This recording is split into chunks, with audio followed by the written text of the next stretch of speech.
Hi everyone and welcome to our lecture 3 of the organization and management, which is all about the definition and nature of planning. So what is planning and its nature, importance, and types? So planning is the first of essential managerial function. Planning is important as by nature it inquires about organizational goals and involves decision making about the desired ways and means to achieve it. So sabi nga dito, inaalam natin no, as part of the function of a manager, ano ba yung magiging goals natin as an organization. At syempre, dito is gumagawa tayo ng mga decision on what are the ways and means para ma-achieve natin yung organizational goals. Furthermore, planning is the process by which managers establish goals and define methods by which these goals are to be attained. Planning involves selecting the missions, the objectives, and the actions to achieve them. It requires decision making, which is choosing from among alternative future courses of actions. So, when we are going to make decision about the possible actions, action plan, no, or strategic decisions, meron tayong mga alternative course of action. And as managers, normally, wini-weight natin yung pros and cons, no? We're trying to know the pros and the cons of different options. And of course, yung sa tingin natin na mas maraming pros or advantages, so yun yung mas pinipili natin. Planning is thus taken as the foundation for future activities. Newman has thus defined it as planning is deciding in advance what is to be done. That is a plan. That is projected course of action. So planning can be thought of as deciding on future course of action. So it may also be treated as the process of thinking before doing it. So that's a simple way or layman's term to explain planning. No? Sabi nga daw ni Newman, no? A process of thinking before doing it.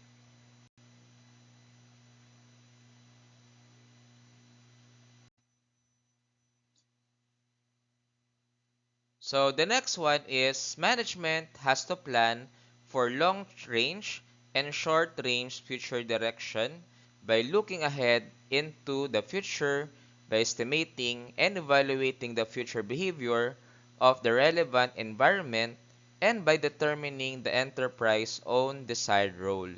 So dito, just to expound on that, yun nga, ang pinaplano daw ng mga managers ay pwedeng long term and short term.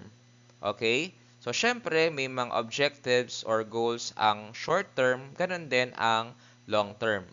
But, it should have relevance, no? The short term goals should be aligned with the long term goals. Hindi pwedeng iba ang direction ng short term sa long term. Planning involves determining various types and volumes of physical and other resources to be acquired from outside, to allocate these resources in an efficient manner among competing claims, and to make arrangement for the systematic conversion of these resources into useful outputs. Siguro, no, for us to understand this, let's say, if you're going to establish a new branch of your business, and of course, you need to produce your product. You need to provide the right equipment, and of course, you need to also have a provision of your raw materials. What if, let's say, in your distribution network, hindi kayang abutin nung, let's say, nung komisaryo mo, the source of your supplies, yung bagong branch due to the physical or geographic concern. So, syempre, ang gagawin mo, you're going to get local suppliers within the area that meets your quality standard. Kasi, syempre, kung ibabiyahe mo pa sobrang layo ng mga materials, it might entails additional transportation costs, carrying costs. So, it will be, going to be costly. But if we're going to find local suppliers for your new branch, then possible na minimize natin yung cost. Okay? Which will turn into an output that is acceptable for our customers. So, sabi dito, goals represent an end state. Okay? So, ibig sabihin nun, it should have results. Okay? The targets and results that managers hope to achieve. Okay? Action statements represent the means by which an organization goes ahead to attain its goals. Planning is a deliberate and conscious act by means of which managers determine a course of action for pursuing a specific goal. So, kagaya nga ng nasabi, no, yung planning daw is a deliberate and conscious act. Okay? Ibig sabihin nun, kung ano yung nasa plano, we have to follow. Okay? We have to follow the plans and we have to take the necessary course of action para ma-pursue natin yung goal natin.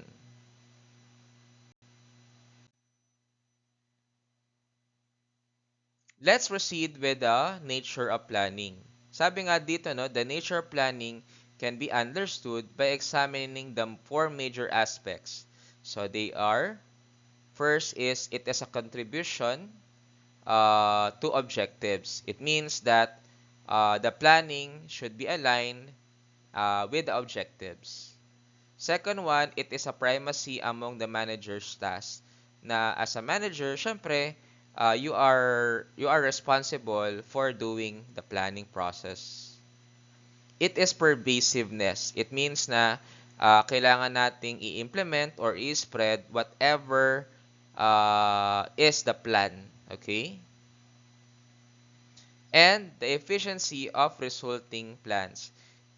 Kumbaga, once kasi merong plano, there is a high probability na mas magiging efficient yung ating implementation rather than not having a plan that will lead to possible delays, more wastages, or more cost. So, dapat talaga is may plano.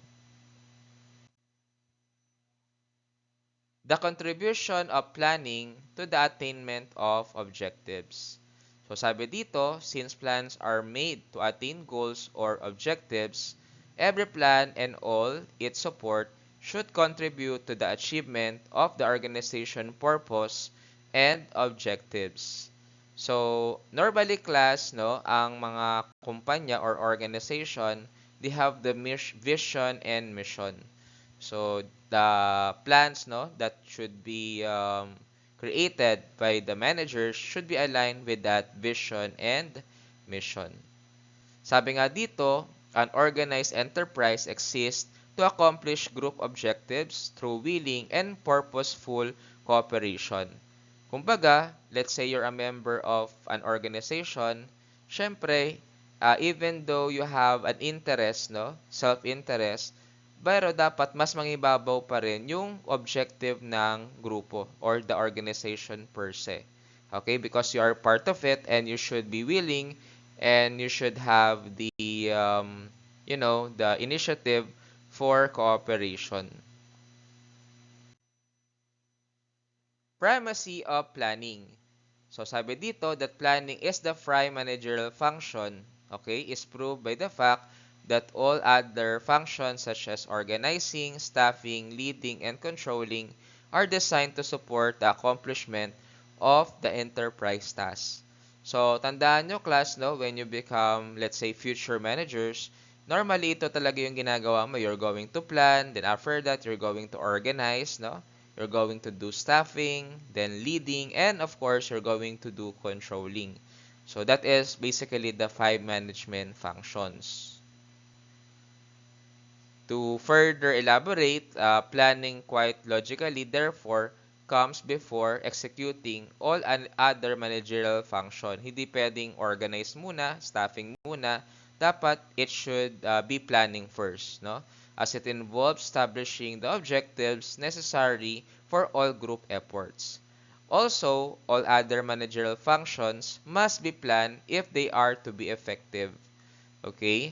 Kumbaga, kahit nga sa organization process, no, the way you're going to um, provide responsibility for the people, the way you're going to hire people or choose the people for the delegation, it should have certain plans. Likewise, planning and controlling are inextricably rather, bound up. Okay? Control without a plan is meaningless because the plan provides basis or standard of control. So, kumbaga, kung may planning ka, no, you have the set of actions, you have the goals, no, dapat meron ka ding measurement, no, meron ka ding means to effectively monitor and evaluate the plan. Okay? Kasi if you don't have the means to monitor it, paano mo nasasabi kung nasaan ka na? Okay? Kung are you already achieving the goal or not? Okay? So, pag walang control, possible na meaningless ang plan kasi nga wala kang means to measure the performance or you don't have the means to evaluate if your plans are already meeting its goals and objectives. Pervasiveness of planning. So, planning is unique and universal function of all managers. The character and scope of planning may vary with each manager's authority and with the nature of the policies and plans outlined by superiors. So, sometimes, no, in the industry, syempre, the managers have different character, no? So the way they implement the plan, no, sometimes differs from each other. Okay? Other, let's say, managers may be so much autocratic, others may be so much democratic, either maybe have this leadership style of being laissez-faire. So again, it depends. But as long as um, their actions are aligned with the strategic plans of the company, then of course they have the freedom to do it. Okay? But all managers must have some functions of planning. Okay? Because of one's authority or position in the managerial hierarchy, one may do planning, but some kind or amount of planning a manager must do. Kumbaga, let's say from the strategic plans, and let's say you're the store manager, you're going to have your own store plan that is aligned with the company or strategic plans. According to Wirich and Kuntz, no, all managers from president to first level supervisor should plan. The efficiency of plans. So plans should not only be effective but also be efficient. Okay? The effectiveness of a plan relates to the extent to which accomplishes the objectives. The efficiency of the plans, however, means its contribution to the purpose and objectives offset by the cost and other factors required to formulate and operate it. Let's say, the effectiveness relates to the revenue or sales, while the profit, relates to the efficiency because it entails costs, and how you manage the expenses as costs really matters in the planning, specifically in the business perspective. Plans are efficient if they achieve rather their objectives at a reasonable cost. When such cost is measured not only in terms of time, money, or production, but also in terms of the satisfaction of the individual or group. So sabi dito, both conceptual and practical reasons are put forward in support of planning. So, two conceptual reasons supporting systematic planning by managers are the limited resources and an uncertain environment. So normally, when they are doing planning, no, they consider the limited resources. Kasi, for example, we have limited power, we have limited equipment, we have limited cash on hand. So on how you're going to manage that limited resources is part of the planning process, as well as the uncertain environment. No, let's say in a fast food chain, there are peak hours, there are slack hours, and there are some instances that this um, rush hour or peak hours fluctuate, no? Even the time that sometimes that is frequently slack, pero there are times that it becomes a peak hour due to certain, let's say, event in nearby. So if you don't do environmental scanning within your area, and let's say may malapit na school na may malaking event, tapos after the event, no, biglang dumagsa yung tao sa store mo, yun yung mga hindi mo na paghandaan na mga event, no, which will of course, no, have an effect on your store, specifically on the speed of service and customer satisfaction. Meeting the challenge of resource scarcity.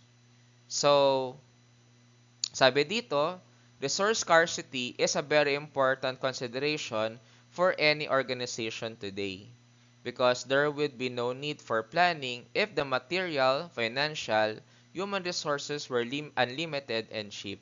'Di ba? Kasi kung for example, no, wala naman tayong problema sa mga material, financial, and human resource. So, 'di ba, hindi na natin kailangan magplano kasi napaka-abundant no. But since the resources are scarce, so we really need to do planning. So sabi nga dito, planners in both private business and public agencies are challenged to stretch their limited resources through intelligent planning. Otherwise, wasteful inefficiencies would give rise to higher prices, no, for the products, or possible severe shortage of necessary resources, or great public dissatisfaction. So yun yung magiging possible consequence or negative result. Facing environmental uncertainty. The second most important conceptual reason is that organizations continually face environmental uncertainty in the course of accomplishing the task. Okay? So organization meet these challenges largely through the planning safeguards. No? Some organizations do this job better than the others, partly because of their different patterns of response to the environment factors beyond the organization immediate control. So for example, 'di ba? One of the environmental factor would be the inflation or pagtaas ng bilihin. So since the price of the materials are increasing, syempre it would affect the budgeting process or implementation of the company, 'di ba? So we have to have certain means to address those example, or let's say there is competition, no, your competitor suddenly launch a product that really boom in the market. So again, that is another environmental factor. So besides, managers have several practical reasons for formulating plans for themselves, their employees, and various organizational units. So, sabi dito, no, ang trabaho daw ng manager, okay, is to offset uncertainty and change. So, despite the different things, no, or challenges that is happening, paano nyo ba i-offset, no, as manager yung mga uncertainties and change na yon? Katulad ng inflation, competition, let's say lack of manpower, let's say lack of equipment or defective equipment. So, yun yung mga possible uncertainty. The next one is to focus organizational activity on a set consciously created objectives. Kumbaga, dapat yung mga activity natin, no, organizational activity, should focus on the objectives, no? Kasi yun naman talaga yung importante, dapat align yung mga ginagawa natin dun sa objective ng kumpanya. Let's say you want to establish 100 branches, no, this year. Syempre, you need to have an additional manpower. So the human resource, no, the training and the purchasing department, no, or and different departments should unite to implement that additional 100 branches. Next one is to provide a coordinated, systematic roadmap for future activities. So dito, no, nagkakaroon tayo ng tinatawag na roadmap na kung saan, if you're familiar with Gantt chart, per timetable, meron tayong mga kinailangan tapusin or gawin. Okay? So this roadmap, no, represents the different courses of action per certain period of time. The next one is to increase economic efficiency via efficient operation. And the 5 is to facilitate control by establishing a standard of subsequent activities. So, just like what we mentioned a while ago, no, dapat is merong economic efficiency. Sabihin nun, yung mga materials, equipment, all of our resources, kailangan na ma-maximize natin yung use niyan at na minimize natin yung mga losses, no? So, dapat productive yung mga tao, dapat limited lang yung mga wastages or defective products, and that is considered economic efficiency. And you could able to do that by having control, no? Kaya nga, no, different companies, meron silang mga audit, no, internal audit to check if the control or standards are being met by the company or the store. Planning and performance. Okay? So, although organizations that use formal planning do not always outperform those that do not plan, most studies shows positive relationship between planning and performance.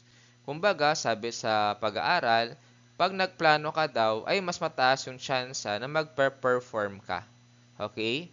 So, effective planning and implementation play a greater part in high performance than does the amount of planning done. Kumbaga, no, if we will continually plan, talagang malaki yung chance na tataas yung performance natin. Studies have shown that when formal planning has not led to higher performance, the external environment is often the reason. So if ever, let's say yung plan hindi nag-work out, no, possible daw yung external factors daw yung reason doon. Okay? Katulad nga nun yung economic concern like the inflation, possible pagkawala ng supply, no? Or supply shortage, yung mga ganun, no? So again, that is an external factor. The role of goals and plans in planning. Sabi dito, plan is often called the primary management function because it establishes the basis for all other functions. Planning involves two important elements, which is goals and plans. Siyempre, hindi ka pwede makagawa ng plan without a goal. So, goal often called as objectives. So, these are desired outcomes for individual, groups, or entire organization. There are four types of plan. So, the first one is the hierarchical plans rather.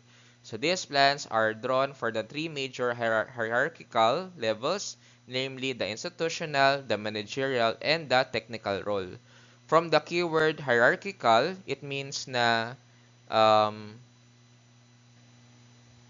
so again, no, pag sinabing hierarchical, ito yung yun nga, no, merong parang from the top, no, and middle, and to the lower level. Okay? So, as you can see, no, the plans are these three levels, which are strategic, kung saan ito yung pinaka-overall, no? The scope of this is the whole company. Okay? The whole organization or the whole company if we're talking about the business, no? Pag sinabing administrative or intermediate, Normally, it could be related to a specific department. Let's say the HR, the marketing, the accounting department, no? So, meron silang mga admin, no, plan or intermediate, which is the medium-term plan. It could be 5 years, ganun, no? Kasi ang strategic, it could be 10 years, no? Or more than, okay? So, and of course, operational plans can also be categorized according to frequency or repetitiveness of use. Okay? So, normally, operational plans, these are the plans that being brought dun sa front line of the operations. Yung mga nakikita natin sa stores or mga branches. So, o kaya yung frontline operation ng business, no? Yun yung parang operational plan. So, in this example, meron ditong example ng mga strategic like the legislation, no? Agency policies, no? Business plans. For the operational plan, for the administrative or intermediate plan, ito yung mga example like the regional plans, no? Per area. Kasi ito, the scope is the whole organization or company. This one, may mga per area, 'di ba? Ayun. And of course, the operational action plans, ito yung mga per, let's say, per branch, per unit, no? So, ito yung pinaka-lower na plans. The next one is the standing plans. From the keyword standing, it means na ito yung tinatawag na SOPs, no? Or Standard Operating Procedure. Kasi nga, normally, repetitive, no? Repeatedly ginagawa ito nung mga employees or members of the organization. So, it include, of course, no? Syempre, standard yung mission or purpose. There are strategies na part siya ng SOP, even policies, no? The rules, and the procedures especially, no? So, talagang ito yung repeatedly na piniface ng mga managers natin. So, we also have the single-use plan, which is from the keyword single-use, kung saan we are preparing it for single or unique situation. Kumbaga, hindi siya palagi, no? Ginagawa natin siya, no? On a special basis. So, ano ba yung mga pwedeng gawing unique natin? Of course, a certain objectives or goals. Kumbaga, meron tayong parang for this time, no? Or time period, meron tayong objectives na kailangan natin gawin, no? That is, of course, aligned also with the overall objectives. Ganun din ang programs, it's more of people improvement, no? Or improvement in the department, no? Or certain unit. Pag projects, it could be improvement in the assets, no? Or improvement in resources, or additional assets, no? It could be like that. And of course, the budget, no? Ito yung budget na, kunyari, may mga projects ka or programs, kumbaga, you're going to request or allocate a budget and request it, no, for the approval of management. So again, ang pinag-aiba ng standing is that repeated ito nangyayari, kaya talagang lagi nandyan, but the single use, normally, pinopropose to ng mga managers for a single or unique situation. And the last one is, of course, the contingency plans, which are made to deal with situation that may crop up if the assumption turn out to be wrong. So, thus, contingency planning is the development of alternative courses of action to be taken if events disrupt a planned course of action. So, dito sa contingency plan class is, yun nga, gumagawa tayo ng option B, option C, if ever our first plan didn't work out. Okay? Kung hindi man siya plan B, it could be a plan to minimize, no, the losses that will be brought if the project will not materialize. So, yun yung gamit ng contingency plan. So, in doing this, no, in doing formulation of plans, step 1 is to understand the current conditions. You have to identify the risks, analyze the impact of that risk, and develop response strategies. And of course, you should do documentation and sharing. Normally, we share it to the top management and to the department managers or unit managers involved in the implementation of the plan. Then of course, step 5, developing evidences-based contingency plan.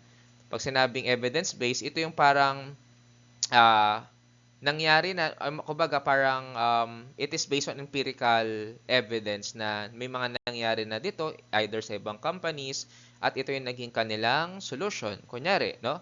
Ito nangyari na sa mga ibang companies to eh. Yung for example, suddenly may nakitaan na let's say kalawang, no, or let's say defect dun sa product.